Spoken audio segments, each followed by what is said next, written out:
mampu memecah belah bangsa. Narasi gerakan People Power memang sangat erat kaitannya dengan adanya upaya untuk melakukan pemakzulan kepada pemerintahan yang saat ini berdaulat dan sah secara konstitusi. Tentunya sudah tidak ada alasan lain lagi bagi semua pihak untuk mampu terus mengantisipasi agar gerakan tersebut tidak berlanjut dan bisa segera diselesaikan. Jangan sampai membiarkan masyarakat mengikuti dan menjalankan berbagai macam hal yang kiranya sama sekali tidak ada dasar hukumnya. Termasuk di dalamnya adalah ajakan berupa imbauan melaksanakan gerakan People Power yang digaungkan oleh sekelompok pihak yang sama sekali tidak bertanggung jawab dan jelas saja mereka memiliki agenda tertentu demi melancarkan kepentingan mereka sendiri. Gerakan People Power sendiri jelas merupakan sebuah narasi yang sangat bertentangan dengan konstitusi serta hukum yang sah dan berlaku di negara ini, bahkan juga telah menyimpang dari jalur yang ada. Karena, sudah sepatutnya pemerintahan yang ada dan sah saat ini sudah berjalan dengan sangat baik, sehingga sama sekali tidak perlu adanya gerakan pemakzulan demikian. Khususnya untuk seluruh generasi muda pun, hendaknya terus mampu mengantisipasi dan meningkatkan kewaspadaan diri mereka masing-masing dan juga belajar untuk bisa semakin jeli ketika melihat apapun yang beredar di media sosial, yang mana sama sekali kurang adanya filter tersebut.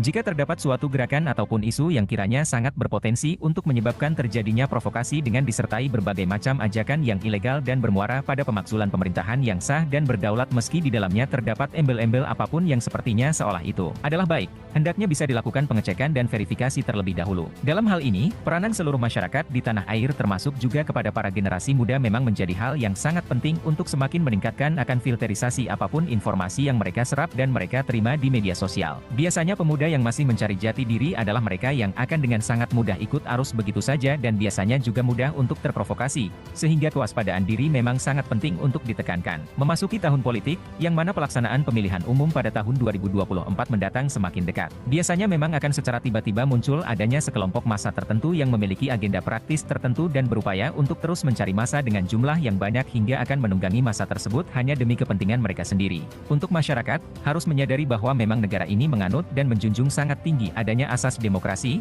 sehingga adanya perbedaan pilihan atau pendapat politik merupakan sesuatu yang sangat wajar terjadi. Namun hendaknya hal tersebut jangan sampai menjadi pemicu atas terjadinya pecah belah di masyarakat. Provokasi elemen buruh untuk melakukan demonstrasi People Power pada 10 Agustus 2023 perlu untuk ditentang semua pihak karena tidak akan mendatangkan manfaat apapun untuk kebaikan bangsa ke depannya. Masyarakat pun diharapkan kritis dan tidak termakan provokasi Said Iqbal tersebut yang disinyalir merupakan akal-akalan untuk mendulang suara jelang pemilu 2024.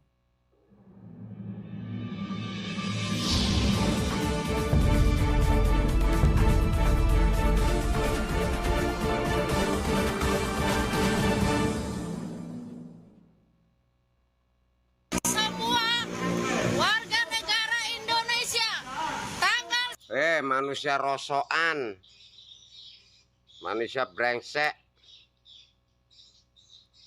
Kamu udah ganggu orang, ganggu aktivitas orang. Lihat di belakang kamu itu coba. Kamu kalau udah dipecat, nyalain katanya ada undang-undang yang enggak. Aduh, kamu emangnya ngerti artinya itu? Demo kalau ditanya ngerti artinya itu apa itu? Kamu perempuan, sok laki-laki, ajak-ajak. Emangnya orang semua pikirannya kayak kamu nggak waras semua? Kalau orang normal berpikir cari kerjaan lain, nggak usah demo-demo, bikin ulah aja. Demo, ujung-ujungnya minta Jokowi turun, ujung-ujungnya minta Jokowi lengser. Baik mengaku mulai dari mahasiswa BEM SI, BEM UI mengatasnamakan rakyat, sekarang mengatakan buruh, mengatasnamakan demo Omnibus Law sampai people power kayak itu sebenarnya adalah provokator yang dimanfaatkan bangkitnya koruptor mantan pendahulu dan para mafia-mafia yang sakit hati kepanasan karena kebijakan Pak Jokowi itu tidak berpihak pada koruptor, pada para mafia seperti para koruptor mantan pendahulu, para mafia, mantan wakil presiden pendahulu yang bisnis haramnya itu terganjal. Ini saja.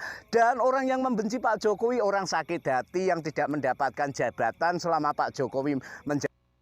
Dengan ini kami menyatakan sikap untuk mendukung adanya aksi demonstrasi, orasi dan aspirasi daripada partai buruh yang tengah menggelar aksi Tetapi saya juga melihat adanya penumpang yang dilakukan oleh para politisi hitam yang sengaja memanfaatkan aksi daripada demonstrasi tersebut sebagai pengganti people power dan aksi makar untuk tujuan melengsarkan presiden terpilih. Dan jika aksi tersebut mengarah pada pelengseran presiden yang terpilih Joko Widodo, maka dengan keras dan tegas bahwa kami selaku pendukung konstitusi akan berada di barisan terdepan untuk mempertahankan Insinyur Joko Widodo selaku presiden terpilih secara sah dan konstitusional. Wahai putra-putri bangsa Indonesia, dari Sabang sampai Merauke, dari timur sampai ke barat, wahai putra-putri bangsa yang cinta damai, putra-putri yang bangga dengan Pancasila, putra-putri bangsa yang cinta tanah air, putra-putri bangsa yang cinta keragaman dan budaya, putra-putri bangsa yang cinta akan Bhinneka Tunggal Ika.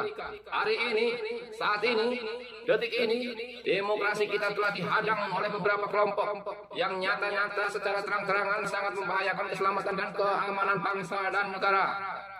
Saya juga melihat akan adanya perampokan demokrasi Indonesia. Untuk itu, kalian semua putra-putri pecinta negara Kesatuan Republik Indonesia, segeralah bangun dari tidurmu, sing-singkan lenganmu, dan tunjukkan kesetiaanmu terhadap masa depan bangsa Indonesia ini. Jika sampai terjadi perampasan demokrasi dengan melengsarkan Joko Widodo sebagai presiden, maka siapkan diri kalian. Bumi Pertiwi telah memanggil kita semua. Datang dan duduklah di rumah besar rakyat Indonesia, yaitu gedung DPR dan MPR, guna menyelamatkan demokrasi kita sebagai bangsa yang luhur dan bermartabat.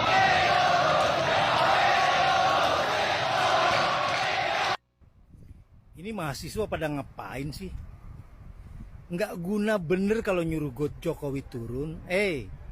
Jokowi bentar lagi juga turun. 2024 dia sudah akan turun teratur. Nggak usah disuruh-suruh. Ya. Terus siapa yang ngegerakin kalian supaya nyuruh Jokowi turun? Kalau Jokowi turun keenakan Jokowi. Biarin Jokowi bertanggung jawab sampai akhir periode. Ya. Nggak usah disuruh turun sekarang. Kalau disuruh turun sekarang, nih, kita yang rugi, dia nggak bertanggung jawab sampai akhir periode masa jabatannya. Biarin aja, biarkan dia selesaikan urusan dia. Kalian selesaikan saja urusan kalian. Jadi generasi bangsa yang baik, yang jujur, yang amanah, ya. Gak usah nyuruh Jokowi turun. Kalian lulus saja dengan baik. Nanti nih 2024 dia akan turun dengan sendirinya. Lagian apa untungnya buat kalian kalau Jokowi turun sekarang? Yang pasti semua ribet. Kalian ribet, kita juga ribet nih. Semua ribet, pemerintahan juga ribet. Nggak usah. Kalian sudah aja masuk kuliah lagi, masuk kelas lagi. Nggak usah demo. Kalau untuk demo yang lain silahkan, tapi kalau untuk demo nurunin Jokowi, aduh, percuma, ya. Ini terlepas dari saya pro siapapun, nggak. Saya pro Jokowi nggak pro Jokowi bukan soal itu. Tapi soal pekerjaan kalian yang akan sia-sia. Sekarang akhir 2023, 2024 Jokowi akan turun dengan sendirinya, ya. Oke. Akal sehat dipakai. Jalan pikiran yang baik dipakai. Gak usah ngikutin emosi, ya. Jadi generasi bangsa yang baik. Jangan demo, jalan kaki, mau ngapain. Boleh demo, tapi untuk hal lain. Untuk kesejahteraan bangsa. Bukan untuk kepentingan sepihak. Paham? Jadi kita harus hilangkan dulu kesan atau framing bahwa namanya Rocky Gerung itu adalah akademisi. Tidak. Faktanya dia sama sekali bukan seorang akademisi. Sekitar tahun 2014-2015 dia diberhentikan dari UI karena dia hanya punya ijazah S1, sementara syarat minimal mengajar di UI sehingga bisa dibilang akademisi adalah S2. Dia pernah melanjut ke luar negeri, nggak selesai. Nah, saya terus terang, saya sudah lama kenal Rocky. Setidaknya bukan secara pribadi, tapi sering berinteraksi dari zaman Orde Baru. Hampir setiap kita ada diskusi, seminar selalu mengundang dia. Bahkan sampai tahun 2009 sama masih lakukan. Dan sepanjang saya mengenal dia bersama-sama kita melawan Orde Baru, tidak pernah kata-kata seperti ini keluar. Terhadap Soeharto yang menghilangkan begitu banyak nyawa orang, menghabisi sumber daya alam kita, mengekang demokrasi, nggak pernah kata-kata kayak begini keluar.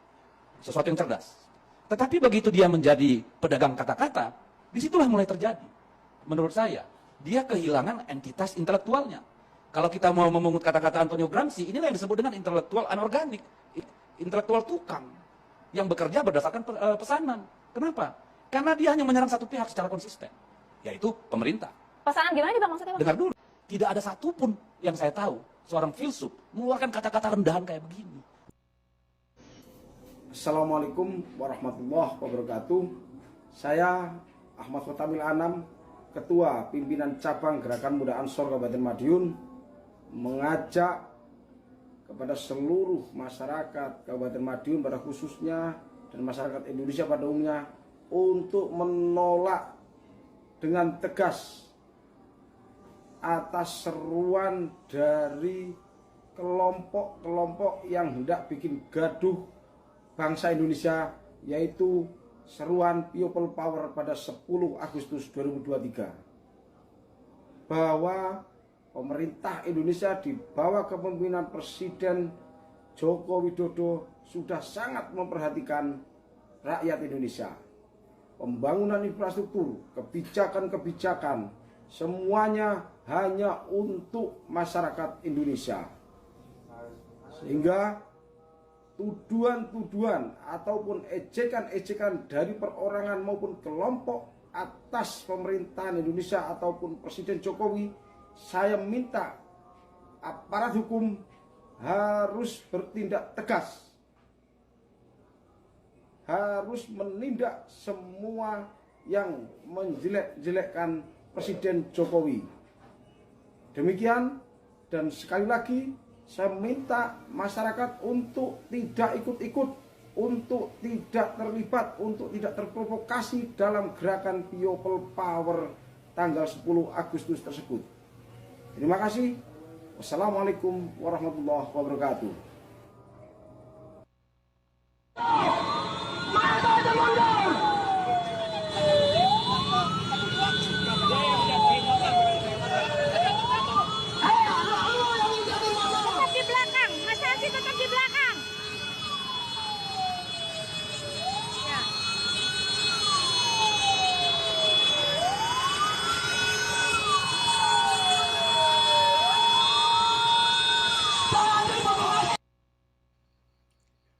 Jedar. Akhirnya demo sejuta buruh yang datang cuman puluhan gelintir saja. Sudah bisa ditebak endingnya.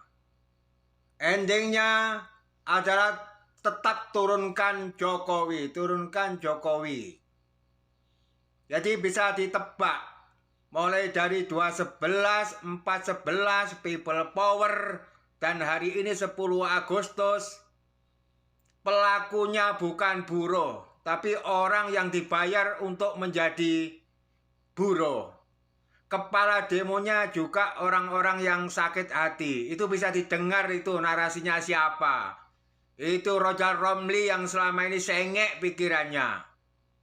Jadi bisa ditebak. Makanya rakyat sudah tidak mau bergerak. Jadi jangan mengatasnamakan rakyat. Jangan mengatasnamakan buruh. Kau enak, hidup enak, kesana naik mobil, makan enak, tidur nyenyak. Tapi yang di bawah, yang kau peralat, yang kau anggap sebagai buruh, yang kau jadikan itu penggerak yang di bawah, itu adalah orang-orang yang kau bayar. Makanya saya menghimbau kepada bangsa dan rakyat Indonesia yang masih mengikuti jalannya pikiran-pikiran orang seperti Roger Ramli, seperti penggerak-penggerak mulai 211, 411, People Power, dan 10 Agustus ini, nggak usah ikut deh. Nggak waras ini orang-orang ini. Bohir tambah rugi lah, bohir tambah jelebut lah. Mulai 211, 411, People Power, 10 Agustus, tidak berhasil. Ya, inilah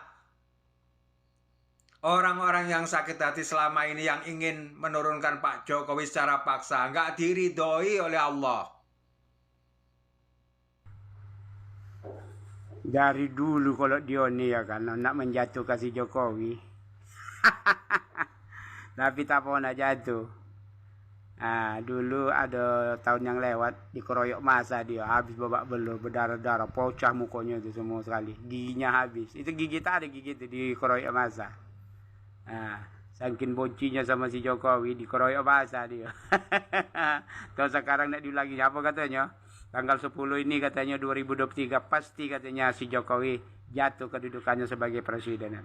Tak bermalu, inilah manusia yang tak bermalu menunjukkan mukanya di media massa, tapi manusia tidak ada yang mendukungnya. Adapun yang mendukungnya hanya 10% saja, hanya beberapa orang. Sedangkan pendukung si Jokowi 90%. Tak malu dia nak menjatuhkan si Jokowi. Dari mana bisa menjatuhkan si Jokowi, pendukungnya 90% puas dengan si Jokowi dan cinta.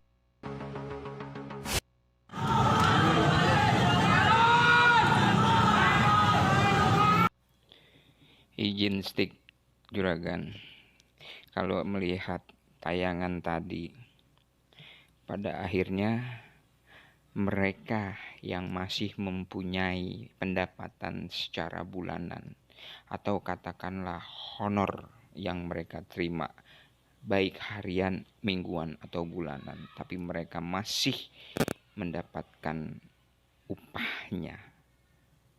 Tapi dari tayangan yang tadi kita lihat berapa banyak mereka mempersulit orang-orang yang sedang berikhtiar hari ini untuk mencari rizki yang mereka dapatkan tiap hari dengan jalan mengojek, mengantar barang, atau apapun yang mereka dapatkan dari hari ini.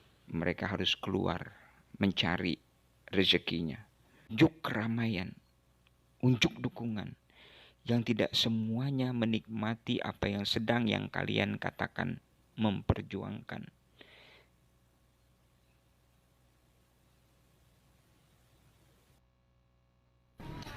Takbir. Kacamata. Tolong kacamata.